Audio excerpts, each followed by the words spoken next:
Today we're talking about mitigation pleas and specifically psychiatric reports.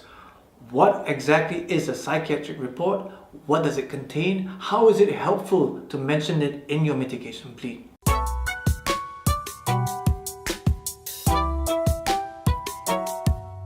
One of the things that you can talk about and have in your mitigation plea to show to the court is a psychiatric report. What exactly is a psychiatric report? It's a report that is prepared by a medical expert, a psychiatrist, and this can be a psychiatrist in private practice or in government service.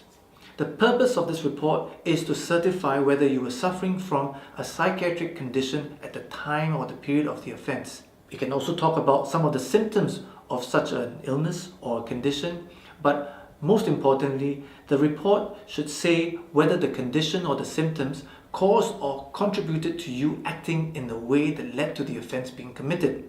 The report can also talk about the treatment that you're receiving and what it involves and how soon you are likely to recover from this.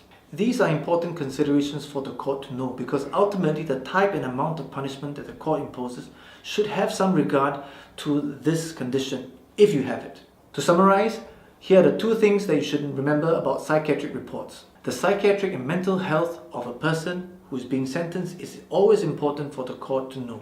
Secondly, the report must contain some confirmation or some certification of a medical or psychiatric condition and say whether this condition and its symptoms was linked to the offense in the sense that it either caused or contributed to the conduct that led to the offense being committed. So that's it for today.